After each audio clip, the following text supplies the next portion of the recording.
Esengo TV, votre chaîne.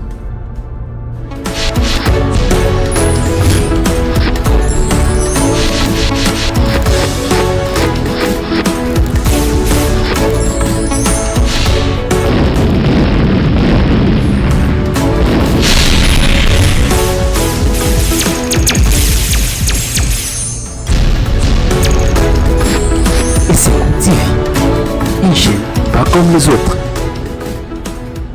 Esengo TV. Esengo TV. Voilà, Esengo TV, notre chaîne culturelle, une chaîne d'information sur vrai, vérifié, vérifiable. Yango yo oyo tolukaki, yango yo eye. Esengo TV, abonnez-vous massivement parce que vous recevrez Babiloko ya solo titre. Ya solo nakati pe makambo solo ya te makambo koluka ba buzz pe ezali mais buzz ya nenga makambo solo ya nenga ba professionnel ya nenga ba la YouTube. Esengo TV demande tout simplement à vous les abonnés, abonnez-vous encore et à vous de partager nos œuvres. Biso ba gingombe tozali na Esengo TV. Alors vous, il y a certaines choses qu'on ne pouvait pas comment on a l'église. Mais tout le monde en aujourd'hui, tout le monde a l'église. Nous te l'on limite, pardon. Depuis qu'on a commencé 2020, ce que total, il va vous obéir. C'est ça là. Vous comprenez? C'est pour cela que je me dis, est-ce que fin du monde, on va dire qu'il y a un chrétien qui sont pour tête, on est comprendre. Exemple, ma vie diable a risé. Esengo TV, votre chaîne. Fidèles internautes de Esengo TV, vous qui nous suivez de partout à travers notre chaîne Esengo TV, je vous dis bonjour et bonsoir. Ça dépend de l'heure à laquelle vraiment vous suivez l'émission à mon collègue Lelo na cadre émission bolinga kamini tout ya Kinshasa, to eto betana moi ma solo. To eba ba déconfiné biso ba longo l'état d'urgence bana bazongi classe makambango ekende koboni to eba pe ensemble na bino mais avant tout na continuer tikana pe sambote na équipe Esengo TV à mon boss c'est David Nginama au Bemba Pembele Fumu vainqueur ainsi que à Mitterrand Makiese nazanga monter na plateau. Je suis avec mon doki préféré Mitterrand Makiese. Le tobeta moi ma solo penza mingi penza to solo là hein makambo etali mboka na biso hein situation d'actualité en mboka to solo na mambango ekendeni ba déconfiné ba longo l'état d'urgence bana bazongi classe bien sûr makambo ngo simbate mais ce pour remarquer bien nazanga mokote na plateau nazana confrère na ngai mon doki préféré Mitterrand Makiese hein tonton selfie guna gukati na kolo. Ma voix n'a pas sa tonton selfie maloba. Un grand merci na équipe Esengo TV à mon boss David Nginama au Bemba Pembele Fumu vainqueur makivovila na kati États-Unis yonde makambo boss na lobe lote ya biso amakambo po emonda naka pardon badi to le bébé te merci na Victoire Likunde l'innovateur et géant dans l'ombre hein.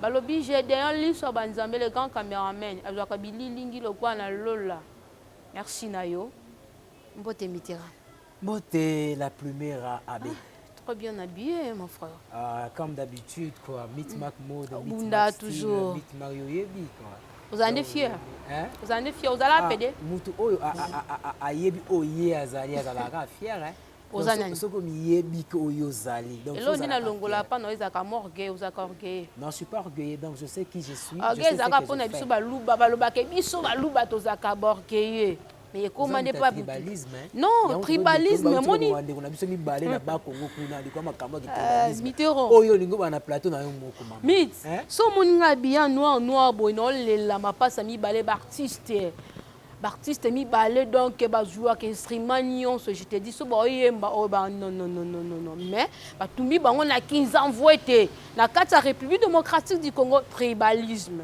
ba tumbi bango maman na tisi quoi c'est inconsolable non kasi te tikana lobata po ba komi ko tumba biso yeso azaki ne kolona e ngana na kati ya Congo nous sommes des Congolais mu Congo a Congolais Ngala, a Congolais mouyaka, a Congolais mouyanzi, Congolais moulouba, Congolais, mais comment tu as commis tout ma biso na biso?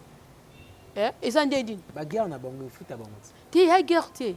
Ba wi ka kombo na e chate ba le quoi tu sais que ba amulu ba quitter le cola moto. Parce que la guerre na bango ya ba tribalisme bazana ngo. Botika guerre tribale ya dignité. Biso to ba congolais to na droit vivre à l'aise na kata mboka na biso. Yo muto luka tribalisme tika. Tika ya yo. Esopa yo. Hein? Mit.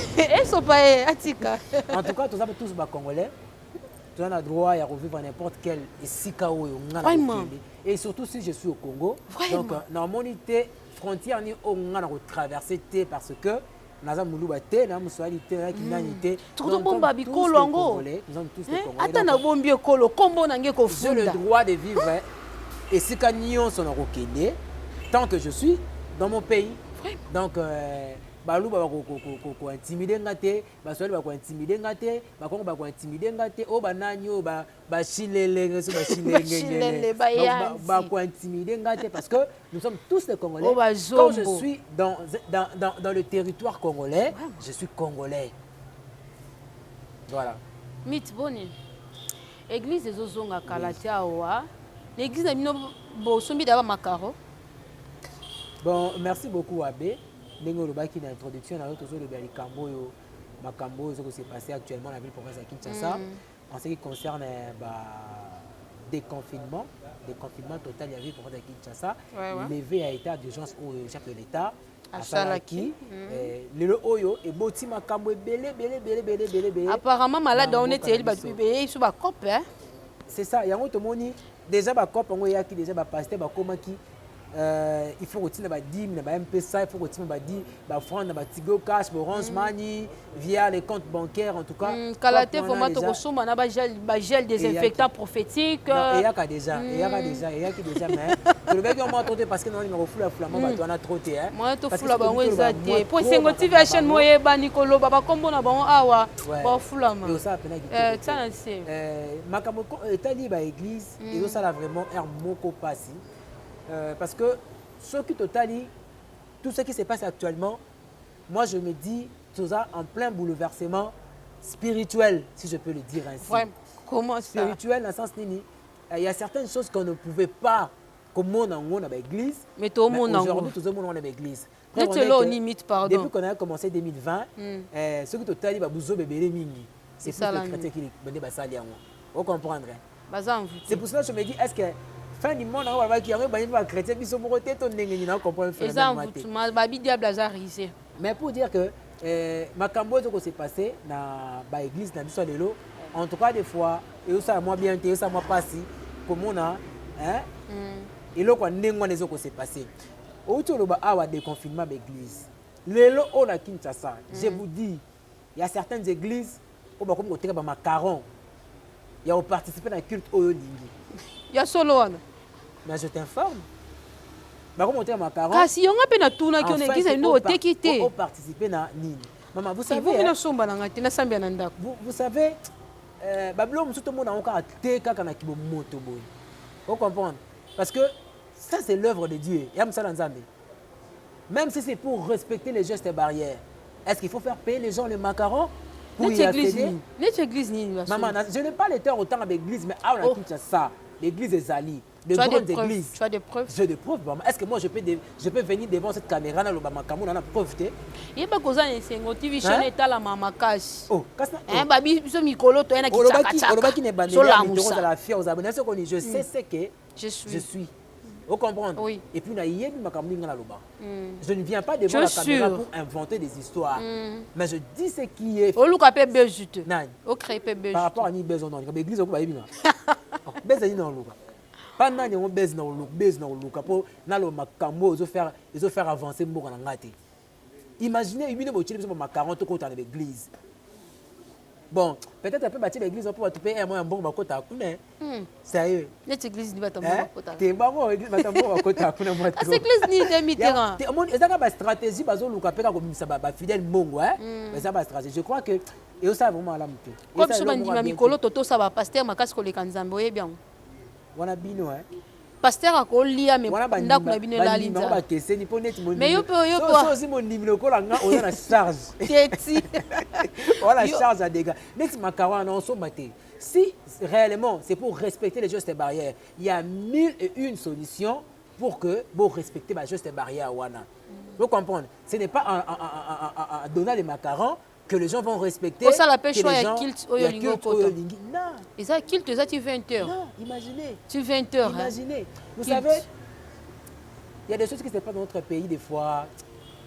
Et ça, l'Arabie Saoudite. Sauf qu'il est là, l'église de réveil, l'église de Congo, et ça, c'est une considération. Pourquoi? Parce que ma camoufle que se passe dans l'église, et au sein que Moutoua qui paye moi changer exacté. Alors tu vas pagan. Parce que les Camerounais oyo. Moi je dis ouais c'est bien bon. Moutoua changer culte naïe. Mais pourquoi tu es comme macaron? Pour nous identifier fidèle quand même. Non, c'est pas une raison. Pour identifier fidèle à ça. Si vous voulez respecter ces gestes barrières. Mais ça qui est l'église à Mineli, l'église à Mikiete. Parce que l'église va tomber au kota mingi. L'église va tomber au kota. Il y a un bâtiment macaron. C'est une façon de faire des mbongo, mais ce n'est pas question de respecter les gestes barrières. Si c'était pour respecter le geste barrière, la solution est belée, il y a ça. Si vous avez les protocoles et que les protocoles, peut-être un espace où on a besoin que de 100 personnes et que battent 100 personnes. Le reste, vous le renvoyez. Il y a peut-être un deuxième culte. Si vous payez, vous avez l'effort à y avant pour qu'il y ait un quota, le culte peut avoir place. Mais au côté, quand on est entre et ça il m'a bé et ça qui toroté le quoi examen d'état le quoi examen d'état imaginez na bossa na komaka examen d'état au début na salon kala makasi na bossa na même ngo tu vas être macaron et ça la bien été. Je ne pense pas que les macarons c'est gratos, c'est moins quelque chose. Je paie les macarons pour acheter une place à l'église. Mais vous trouvez ça normal? Et après ça vous allez encore me demander une offrande et vous allez encore me demander Dim. Papa, si vous voulez respecter les gestes barrières, en tout cas, instruisez vos protocoles. De quoi tout ça, un placement bouillé, au moins tu as 100 personnes. Si ça passe par coquille, vous porte, vous savez que c'est normal. Mais pour vendre les macarons, pour acheter l'espace, la place à l'église, en 3 mois, tu as au moins un peu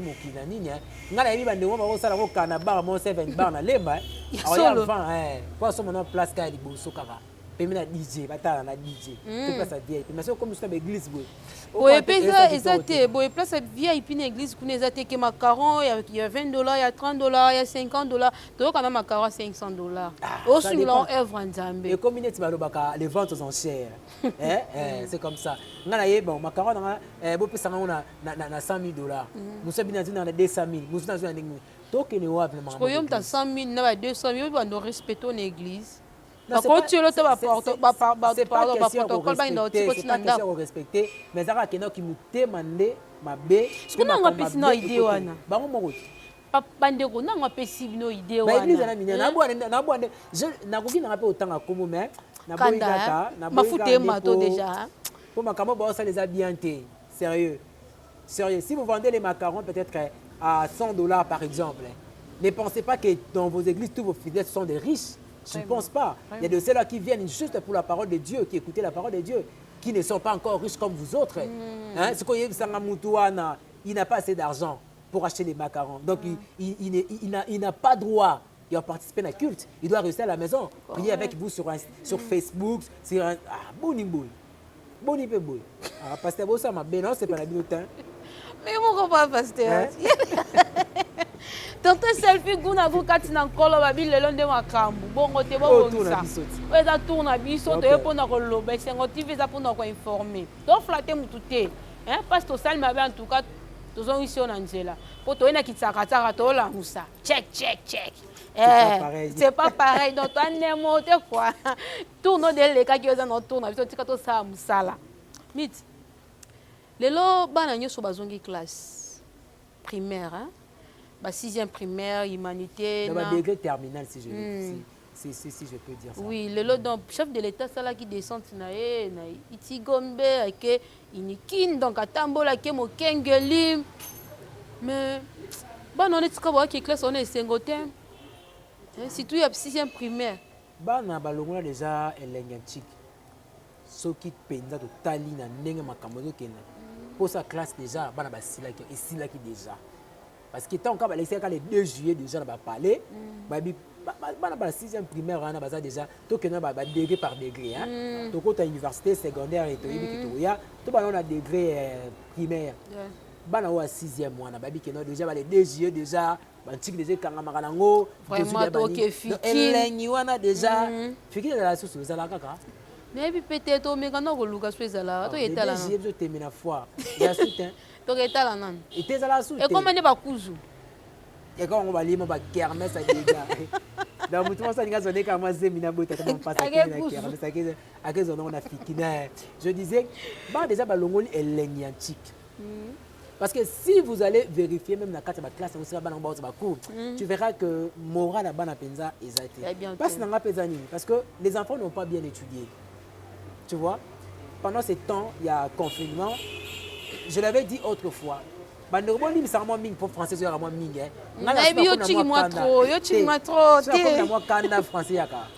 Papa pas si quand français. Le quoi boss David. Tu vois, mais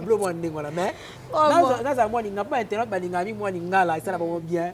Pour bazoa moi image ba kini quand les ala vedi ma taka otu à Kinshasa boss David Minama yone marambu. Donc je disais ba balongo des feeling wana ya on ticket hein to ba wani ngala pa ba kini on ticket vraiment otu à Kinshasa ba on ticket donc boule pena que non ticket pena il faut zonga susu ezala kité mais na ndenge kaka pour que ba matema en classe na ndenge moko ka te ba pesa ba certificat kaka te ofele hein moi parce que moi je trouve que c'est une façon de ça comme mascara pour que va passer mon certificat na moi ma classe tout ça.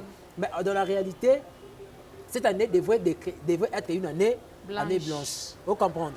Parce que vu tant on va na ndako ba accumuler matière comme il se doit être. Parents ont été confinés dans ndako. Est-ce que tu penses qu'il aura son temps, le courage, il y a Rosabi qui n'a pas fait tant que ça moi en matière. Est-ce que le parent Quinois ont leur prévision de matière à la maison? Jamais. Je ne pense pas. Excusez. Je ne pense pas quand un papa est confiné à la maison. Parce que lorsque tu as un cambo, tu as un petit peuple. Les peuples d'abord. Les peuples d'abord, là, c'est nous. Bisso. On appelle le peuple d'abord. Non, le peuple d'abord. Oui, au maintenant, la bosse n'a encore déjà été le roi. C'est bon. Donc, ça dit, les parents n'ont pas eu le temps d'instruire les enfants. Ou soit il y a la prévision de matière comme il se doit. Donc, si aujourd'hui, tout y a Kings, au groupe de balader quand il serait ma formation, on récapituler la matière qui m'attend. Je ne pense pas que c'est un mytho. Je ne pense pas. Trop de nouvelles, trop de télétoons. Voilà. Donc les enfants qui sont confinés à la maison, c'est pour regarder des dessins animés. Les dessins animés, la novelas, tu vois, de 6h à 23h. Donc imaginez donc. Au bolo kanga. Donc c'est-à-dire, pour Nangaï, il a fallu que ces enfants-là restent d'abord à la maison. Les enfants restent à la maison. L'année prochaine, le cas de confirmer ça m'a total. Continue nango et qui est normalement. Vous comprenez? Yango ça là qui non. Banabas sous matière comme il se doit. Je trouve bizarre. Parents oiseaux boya moi année dans la classe année prochaine à la même classe. Je trouve ça bizarre. Ton enfant n'a pas étudié pendant un bon moment. Il n'a pas assumé le matière comme il fallait à Zouango. Mais il y a moi année prochaine, soit qu'il y a 4e, à 5e, à 6e. Mais pourquoi pas laisser l'enfant dans la classe wana, hein, pour que l'année prochaine, tant qu'on va en matière normalement, à matière classe. Est-ce que tu es sûr qu'il y a besoin de matière wana? Est incapable, même pas monsieur. Non, ce n'est pas l'incapacité, mais l'impossibilité, si je peux le dire. Parce qu'il est capable de donner cette matière. Mais c'est impossible que les enfants accumulent, que les enfants français, que bana,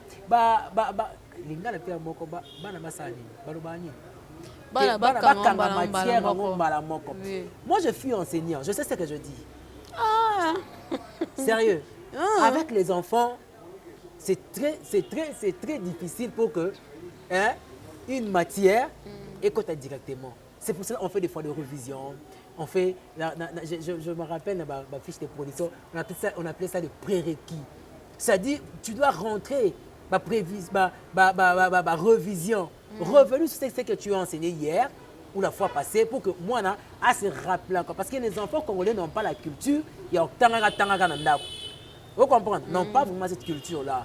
Donc, c'est-à-dire, et vous allez difficile, quand je viens, on me donne des heures de temps parce que je ne pense pas que les enfants vont étudier du matin jusqu'au soir comme les étudiants le font. Je ne pense pas. C'est juste un temps de 8h à 12h, tu vois? Parce que ils ont ban amitié.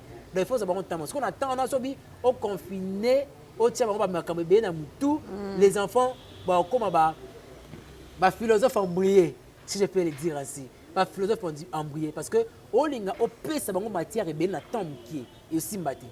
Donc, si ça ne dépendait que de moi, je ne contredis pas la décision de notre président de la République. Mais si ça ne dépendait que de moi, cette année, il y a décrété qu'une année blanche. Pour que l'année prochaine, tout bana makambu, na ndenge et sengeli, et pour les parents accepter que bana bango, bana ya banchik, chiki va de l'homme ici là, non côté. Parents va accepter que bana ba bandela ba chik. Et ba parents msuba bi bon, d'abord me fouter là ba $250 en bango. Sikoyo. Bon, moi n'est que perte. To be kole ndima kuzongisa mbombe kola lelo pe bakuma bayanke ok boyo mbote ambane zati baje la police na porte. Non, omoni kozongisa mbongo c'est très difficile. Oui, parce que nga pe na besoin attends moutné na ça dans la maison nga. Miss Macpo. Quand tu viens acheter un truc, si on a donc ça bon, je ne remets pas. Na pe soka eloko musuko eko kokanka na wana. Pour que mbongo de ko de la caisse et bimate. C'est très difficile pour que mbongo bimate. Donc ça dit les parents, c'est la comité des parents, pourquoi dans les écoles? Pourquoi? Quand il y a un, ça ne va pas, on s'est réunis, tout trouver compromis. De même aussi, l'école, il faut pas ça dans la comité des parents. Beaucoup d'années, vu ça, qu'est-ce qu'on peut faire pour que tu remédies à problème? Donc c'est simple, c'est pas question de remettre l'argent des Minerval, mais c'est question de parler. Meet mad mode, yo mo mibengi sope meet mad mode, sope tonto selfie guna gukati na nkongo tout le monde ba kombo ebele. Soko po na bana oyo ba finaliste examen d'état. Est-ce que l'examen d'état na ezala ba pourcentage ou ba mérité to ezaka ba mesure de grâce ne ba repesa ba que tema to za ki na problème ya pandémie mo to tanga kombo ezate po et simbate hein tema to ki na mo ba problème wana tika ka tout ça ba mesure de grâce to ba ça ba 50% to ezapena opena ba mérité na mayele na ba moko. Ndeko na ngai lelo diplôme na mbongo na biso Congo. Je ne pense pas que les élèves méritent un rôle. Et comment tu connais? Moi qui te parle, ce n'est pas question de me faire des j'étais l'élève le plus brillant de ma salle. Pour dire que non. Ça peut plus école la bino à une chaîne pas foutre bon côté. Déjà sur le c'est pas la chaîne, c'est grâce à cette école. Donc c'est-à-dire, je fais le moins de pourcentage que tous les élèves de ma promotion. Nous étions au nombre de 40, tout ça 38. Et dans 38, on a jeté le dernier, avec 50% juste. Imaginez. Là, on a vraiment 63. 50% juste. C'est au pire, aux oreilles, au pire. Mais, si on a dit qu'il va 70%, donc devant là, il ne peut même pas se tenir debout face à Génué. Hein? La capacité intellectuelle, tu vois? Ouais. Mais pour dire que dans notre pays, les diplômes, et comment on avec beaucoup de facilité, parce que nous sommes au Congo, hein? Parce que nous sommes au Congo. Donc, même Bandeko à 6e examen d'État, pour l'angaï, parce qu'on a ce ça là bango, pour diplôme il y a offélé.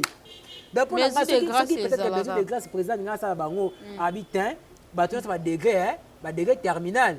Tu peux ça bino ka ba certificat, ba diplôme, ba il y a offélé. Parce que c'est comme ça, moi je trouve que c'est comme ça même. Bah on dit d'une façon indirecte. Tu vois, parce que ce que tu as temps au tika ya ba cours, c'est impossible. C'est impossible que ba na bazon en classe. C'est impossible. Mais je ne pense pas pendant le temps de confinement où bana batangaki.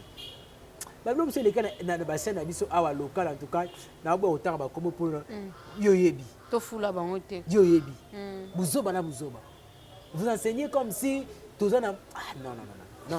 Donc pour ngai Vous pouvez savoir au félé kaka. Vous pouvez savoir au bango pour que to le batte que notre tanga qui 2 mois tout ça. Donc pour n'anga pas faire mon diplôme au félé. École moko isa côté na biso kuna. Yaza na besoin matière, ta na besoin bon. Do na bon on a diplôme. Bon on a quand des chaud. Voilà ce que l'état ne faut kangaye. Ce qui va y bien bon il faut l'état kangaye. Donc dans nos classes mais bah ça on a CCC. Wala za CCD. Wala za CCD mbongo.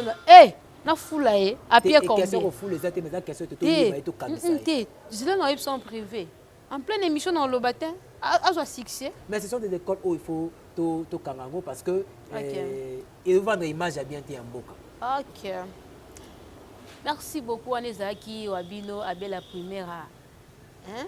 Taka na linga olexali kambuté ça que vous allez informer. Mais tu le makambu ya ba université à Pétain parce que bon pas ça concerné. Bon bah tira sur 4 mois. Mais classe zo nga Canada. Loba université. Le chef de l'état tu copé ça bango nini IBC ba étudiant belle bango nyonso bango ba ndeko ba tira na 4 mois. Yebsanga.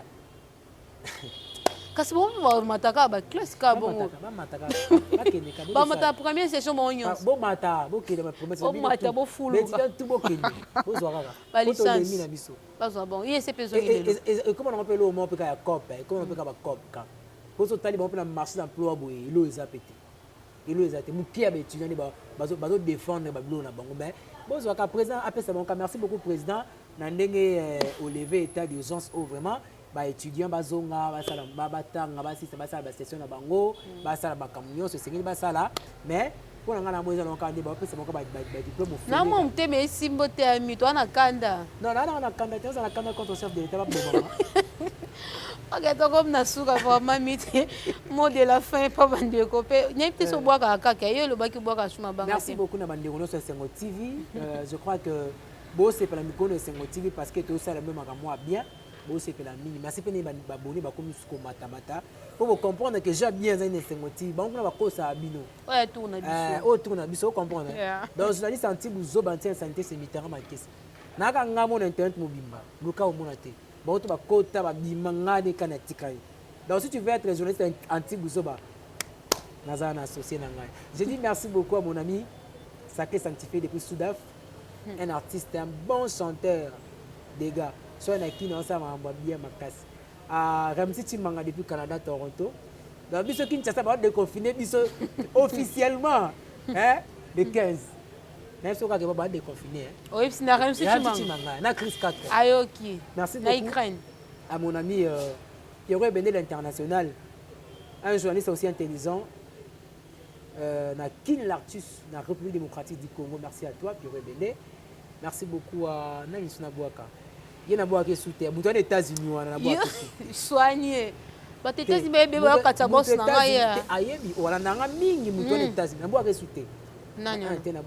Merci beaucoup à mon boss David Ninginamaou. Il est aux États-Unis. Il a fait son mot. Il a boire au thé. L'émission, on a boire trop. Trop, il y a trop. Mais on a pas tout on a boire au thé. Oui, au tini les liens. Au Katanga, tu as un statut na yo. Tu as un belé, mais vendredi. Azolien. Naki confié na kino tinga pelota na zupe lo no te non non te zang ça le belet oh tika nous non ça le contraire ya solo oh tika le contraire merci beaucoup na bande ko nyos ba ngi Sengo TV na bi que prochainement bozo encore émission mo bangé ya des gars donc Isaac les cas no platé kubara GDG merci beaucoup à mon manager qui nous assiste le nom Orfila qui nous assiste en tout cas et Nabiko Samsa qui toko continue bongo za bien makasi. OK merci Onezaki Wabino Abela Première quand on dit sabino ke ngana bino ndani kamba confiance et loko esangisa kabiso na bino za kande TV sans TV tokoye balati donc merci na ndibozaki belé ya kolanda émission na mukola lelo sabino actualité ya mboka boko yo ka ngote ka pa bataille peso ba fausse information faut bien te informer bino. Merci à ma petite sœur Serena. Pardon, France. Oui. Merci beaucoup na espace la rotonde de Binza na Delvaux précisément na commune Ngalema sur l'avenue Mokari numéro 10 cadre kitoko ba yami biso pour que tout ça l'émission talara donc je crois que ba mon équipe déjà ba mon appelle déjà elengia il y a espace donc aux na poto lingo ya ba séjour bien na kin hein adresse ya ngwana na Ngalema avenue Mokari numéro 10 na commune la commune Ngalema na Binza Delvo. Merci ma petite sœur Kimberly Swanga. Kimberly Swanga. Zala maman Joël. Donc Zala yo mère na Joël Keta. Ka Benji motemanga na papa Denis Cambon na Kata Paris, je vous salue. Papa Germain Swanga, papa Denis, papa Roger Swanga, Sissi Swanga, je vous salue. Je vous aime beaucoup mes parents. Donc la bino ya dégâts. Donc c'est toujours votre humble servante. La première, la souki wana pour na lelo donc ngana bino rendez-vous dans numéro.